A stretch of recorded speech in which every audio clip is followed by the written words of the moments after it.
So now I'm going to start to move into the forward-looking.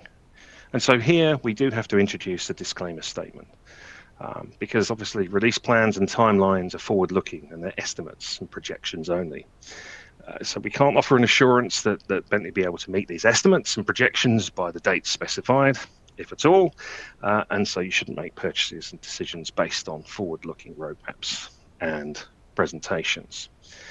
But with that said, I do want to offer up this. Now, I've said about understanding and access to the model as a key theme that is an industry problem that we're trying to address. So focusing on the process for using the model, people skills, and the transitional workflows. Now, obviously, there's a fourth item there that I identified earlier on.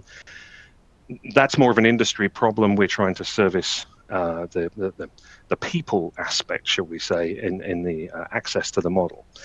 We are looking at starting up an EAP. So I'm talking here, giving the opportunity to capture either the web address or the QR code.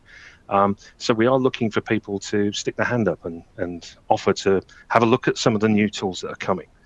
And there will be, it's basically an expression of interest. So if you're keen to get your hands on and try some of the things I'm about to show you, fantastic. I would love to hear your thoughts on some of these tools.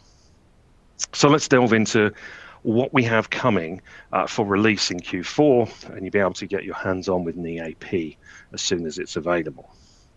So the first thing is thematic mapping. Now, the eagle-eyed of you will have noticed when we did the drive-through video earlier on, hang on, there were contours in there. Well, yes, we showed contours that we've got here. And basically, this is a selection set. So we build a selection set, and then we can do a display rendering for the contours. So we'll just run this live and just sort of show you this in action with the selection set.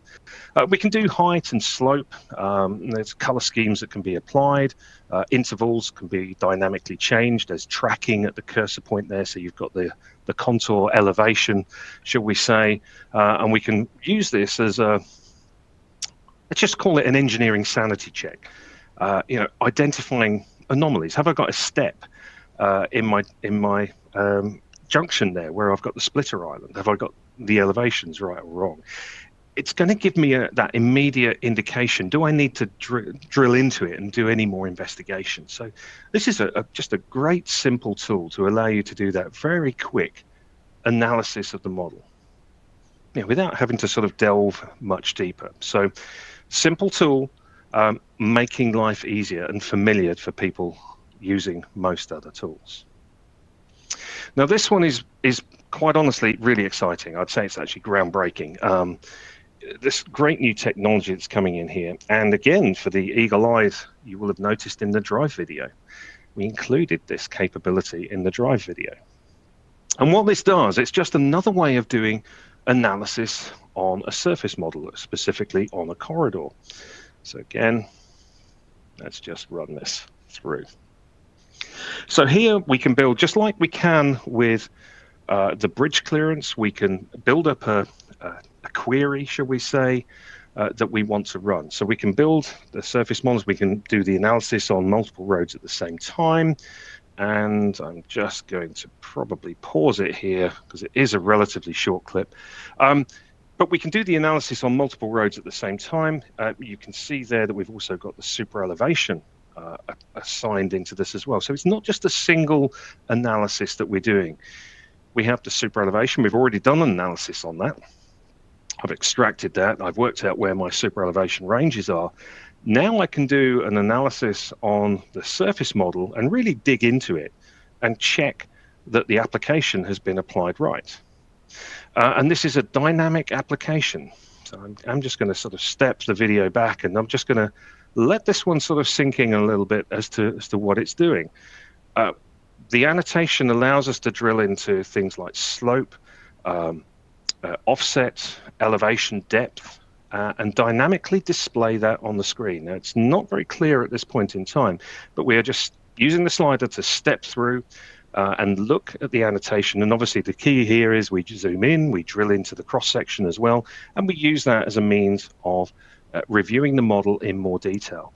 And it can be used in conjunction, as I've said, with super elevation, with the thematic mapping as well. It's just another tool in your arsenal that doesn't have to be used in isolation. It can be used in conjunction with other things. Another tool that we are introducing to help in the understanding of the model, and it really builds on the tooling that we put in place with the drive, where we have a very simple line of sight visibility check, is a more detailed stopping sight distance analysis. So again, this is a sort of a report that we can run. We can build these queries up and react as if the model has to change, but we can run these through. Start the video. So we build it up based on, again, the geometry. We can put in the offsets and the ranges that we want to work on, looking at a specific range or a specific lane or corridor. A tabular report can be generated that gives us an indication as to whether we've achieved or failed against a particular standard that we've put in place.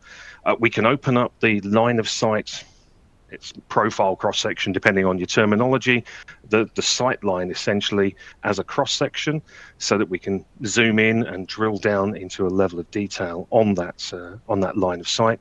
If we have a failure, we can obviously do measurements associated in this to really start to drill down into the model and understand what's going on. So, it's producing the typical fan lines that you get in terms of the line of sight and retaining those as part of the analysis. And all of these analysis can be recalled and replayed as part of the design review process. So here you can see, obviously, we're just moving in, looking at that line of sight check, and then identifying in the model, and then we can carry out further investigations, further measurements, create issues as we need to.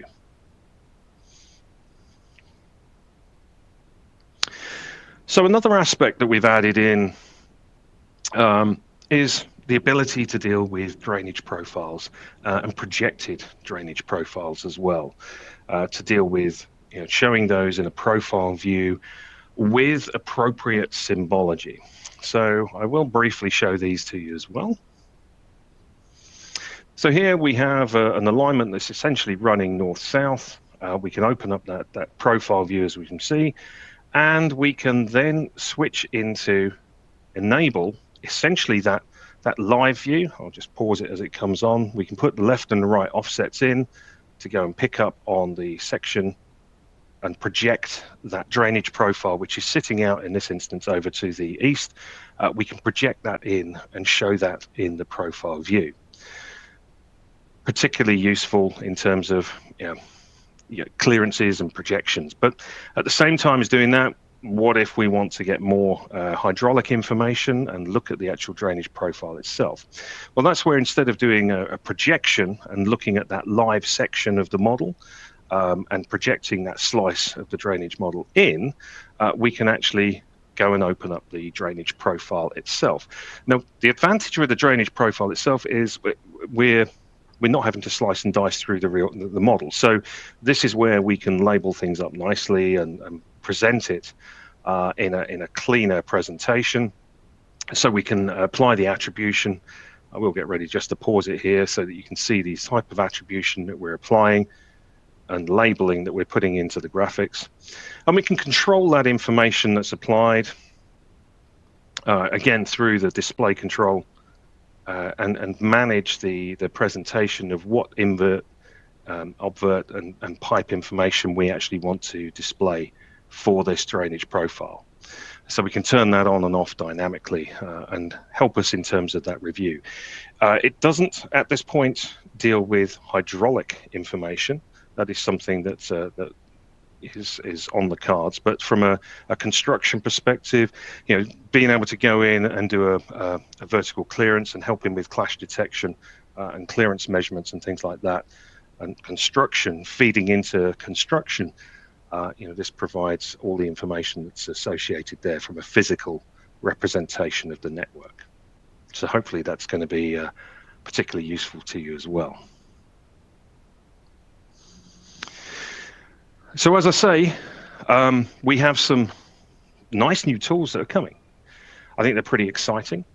and we are looking for volunteers to test these out. So again, I've called up the QR code here to give you that opportunity to fill out the form. It's just a few entries in terms of name, contact details, and the like, so that we can sign you up and get you set up for that. And as I say, it's an expression of interest, because obviously we have to engage with accounts to deal with that. So I'm hoping that this has piqued your interest and will get you interested in actually having a look at this within Infrastructure Cloud with the update that we've got coming at the end of this quarter.